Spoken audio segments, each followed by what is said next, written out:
I've worked as a social worker for over 20 years, and I've seen what happens when the pressures of life get too much. I wanted to make a film that showed that while everyone is different, you can find a way that helps you deal with the burdens of life.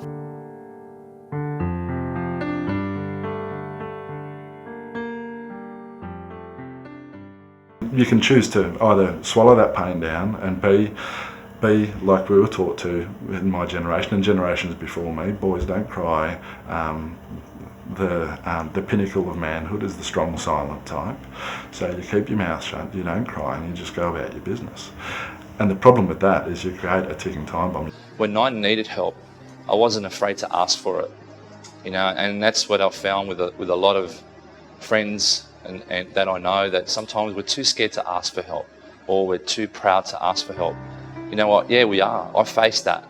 But I knew if I didn't ask for help, that somehow I wasn't going to get through that. It was too big a battle to fight on my own. I recognised that if I wanted to get over this thing, or not allow it to affect my life so much, that I would have to not run away, just face it, and just deal with it over time. Yeah, you might get knocked down, you might go through those rough times, but you also learn to sort of conquer those fears, and it's that mental game of, you come back to the same spot and have to prepare yourself mentally to then have that same commitment. And yeah, so you get that kind of progression through just conquering those fears over and over again, which is really cool. 4 blokes told their stories about the struggles and pain they have been through in their lives.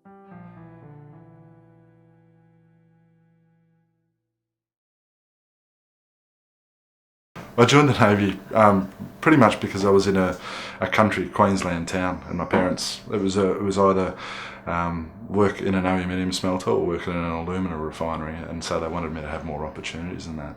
The thought of uniformed service really appealed to me, and it always had done since I was a boy. That feeling of being part of something bigger. And that wasn't in my reckoning when I joined the Navy, that actual armed conflict would be part of the equation. It was, but at 19, I was too young to really comprehend how big an impact it was. Now that I've got kids and been married, it's a huge thing. It's a huge commitment and a huge potential risk. The ship I was on, we were plane guard for one of the US aircraft carriers, so there was lots of sorties flown right off our bow. Yeah, it was interesting. Our return from the Persian Gulf was very interesting. We were met before we got to meet our families in Brisbane. The Vietnam Veterans Motorcycle Association came on board to have a chat to us about that very thing. We were boys coming back, and there's all these burly, grey-haired, leather-clad bikies talking to us, and one of them stood up and said, "The world's changed for you guys now. You've been places and seen and done things that the people that you live with aren't going to understand, and you're going to find that living with them is going to frustrate you, because the worst thing in their world is going to be that they didn't have the shop didn't have that dress in their size, or they couldn't have the latest whatever it was, and that's going to frustrate you because you've seen things way beyond that. But remember that what you've just done has safeguarded their ignorance." And he said, and I mean that ignorance with the utmost respect. What the worst thing in their life is that the dress shop doesn't have the dress in their size, and that's what you've created, that safety, that can be the worst thing in their life. And so it was very heartening to listen to these old blokes who wanted us to get a better reception from war than they had got, because they'd been spat at and disregarded and all sorts of stuff, and disrespected. So that it still puts a lump in my throat, remembering those blokes doing that for us in a way that they'd never had it done for them. Having a job that allowed me to be at home more with the kids was what I needed, and the fire brigade was it. I'm still able to serve the community, but have a more balanced family life with it. The fire brigade did allow me a lot more time at home, and where with the Navy I was away a lot, and I would be away for 3 or 4 months at a time and come back, and the girls wouldn't recognise me when they were young, or worse, they did recognise me and didn't trust me because they knew I'd only be going away again. I've been able to be home with my boy from the time he was born, and have him as my shadow, that first day of preschool was pretty traumatic because I didn't have him anymore. He wasn't mine, he was part of the bigger world. He wasn't the one crying on the first day of preschool, it would have been me. It's good to be able to get out here and just sort of have like that rest time, like that, I guess, time to sort of, you know, some people, they go and read a book. I jump on my bike and, you know, that's my peaceful time. Yeah, my mum would basically stand behind a door and my dad would come home drunk from one of the nights and she'd stand behind the door with a frying pan and try and knock him out so that there wouldn't be any fights, but she probably didn't hit him hard enough, and so the fight would sort of break out and they'd be punching and whatnot, and things are flying. You know, I remember ashtrays going across the room and hitting him in the head, and you know, my sister would run down the street and I was there, and I just remember clear sort of memories even as a 3-year-old. You know, my dad had sort of had her in the wheel, like rocking chair, sorry, and was just laying into it, and I could only think of, I picked up this chair, I could barely lift it, and I just tried to like run up and kind of hit him with it, and he just sort of like kicked the chair out and I went flying, and so I'd quickly run up to the room. One time he said, I'm going off to work and everything goes per usual, and then he just didn't come back, and you know, I'd be like, where's Dad? He should be home. And yeah, just no information, and he took off, and he said it was, you know, one of the hardest decisions he's ever had to do, but you know, he did it for a good reason, I guess, and so that just left me with my mum and my sister. And that's when you got into crime? Yeah, so it kind of started in primary school. This one time my mum, she had just a pretty basic safe, but she couldn't get into it, and just thought, hey, what the heck? And she goes, oh, you know, see if you can get into that. And you know, I was playing the Nintendo 64 or whatever it was at the time, and yeah, anyway, she left the room for probably about 10 minutes and came back out, and I said, oh yeah, the safe's open, still playing. And she's like, what? Yeah, I opened it. And yeah, so from that point on, it was really like, well, okay, I can use him to do that. So I'd basically do up these full plans on how to rob a certain place and sell it to the people, and in some cases I'd actually get copies of the keys or copies of the security codes, and literally just hand them basically a how-to manual on certain places. And yeah, so that was my life. Since Peter and I went to school together, he's been through a lot.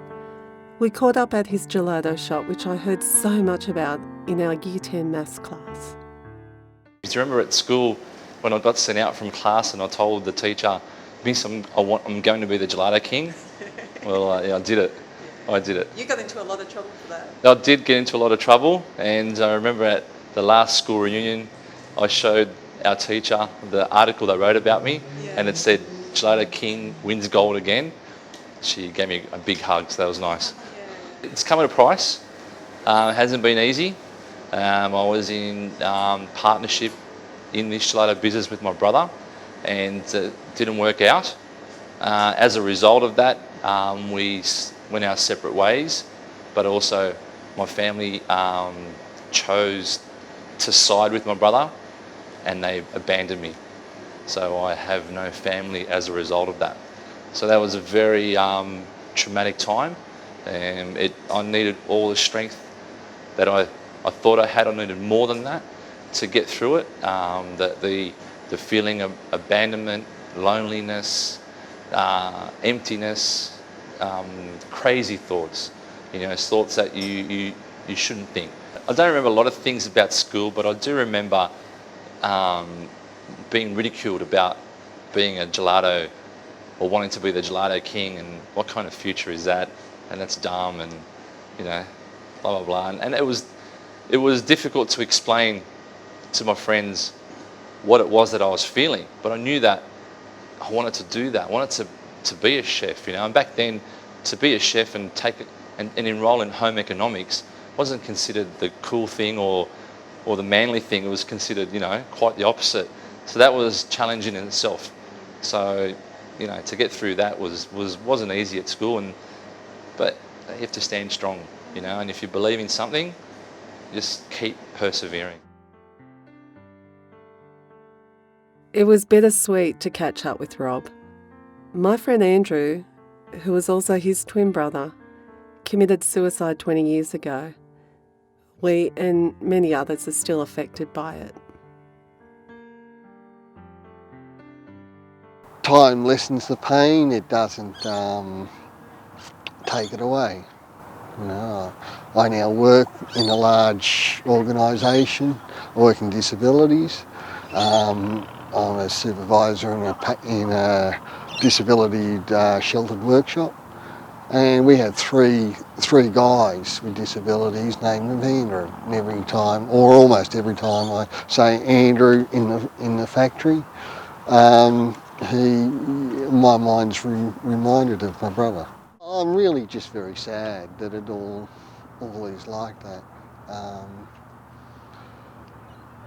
I'm not only sad for me, but sad for my family. My parents didn't take it well. Over a 3-year period after my brother died, my father was in serious depression as well, and he basically drank himself to death. And my mother decided to move interstate. As a result, I don't think she could handle living in the same place as watching my brother grow up.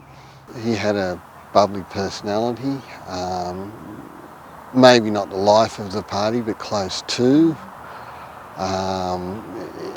He would think out of left field quite a lot. If a teacher in the class asked a question that was ambiguous, 19 people out of the 20 would understand it one way, he'd understand it another way. Both were right. I liked the fact that he was always there. He had so much potential. I didn't realise it, but he was thinking about probably too serious things, and which sort of, I guess, screwed his mind around a bit too much. He would always take things too much to heart, I think. It was quite often not that light. I've had a cleaning job for the last 6 years, and I'm doing it 2 a.m. in the morning. And quite often my mind dwells on my brother in those times when I'm just alone cleaning the building I'm cleaning. And just such a waste, you know.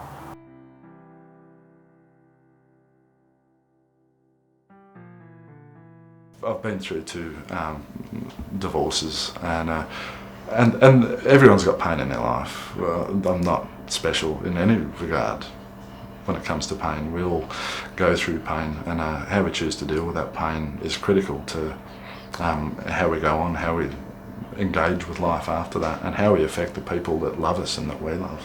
I found that I was able to communicate so much more in pictures than it would take me to try and verbalise, especially when it's abstract things that you haven't quite got a handle on yet and can't put into words.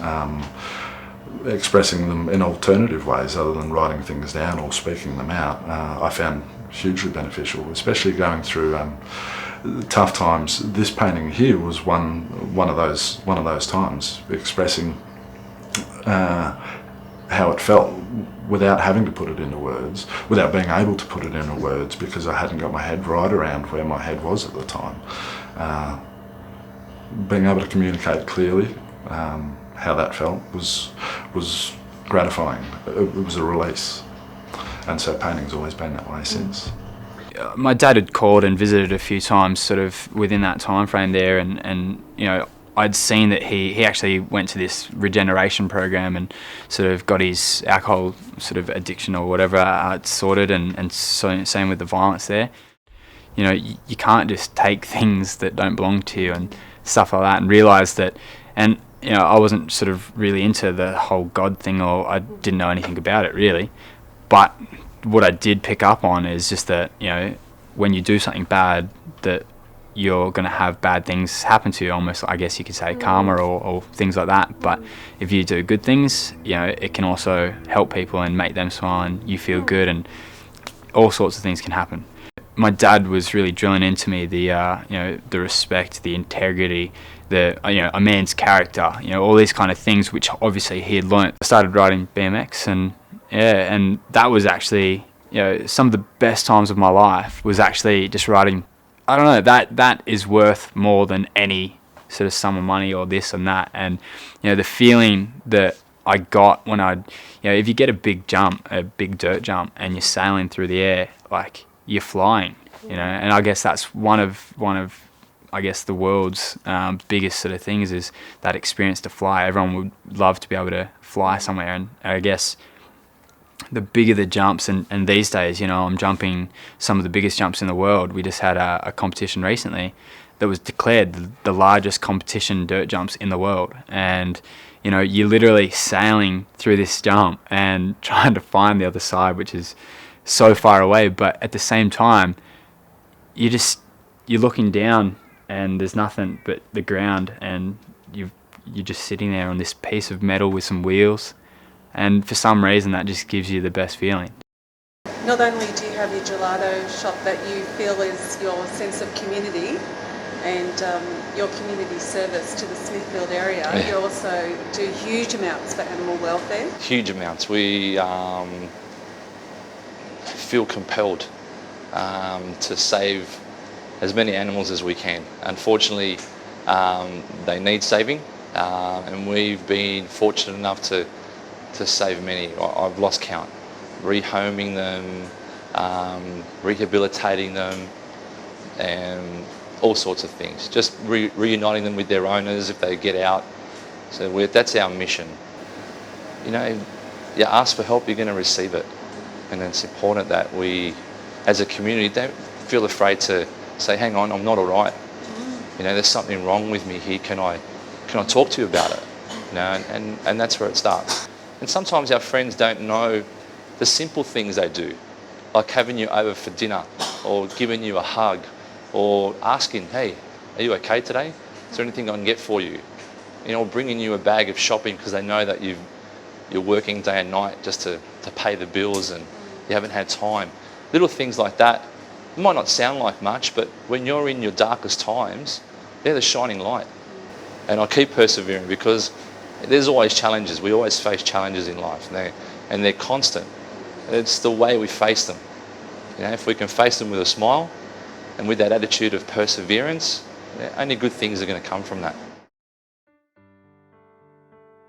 I really want to thank these guys for sharing their stories. If you haven't found your thing, keep searching and don't give up. Because life's not a battle to be fought. At times, maybe it's confronting, but it's not a battle to be fought. It's something to be enjoyed.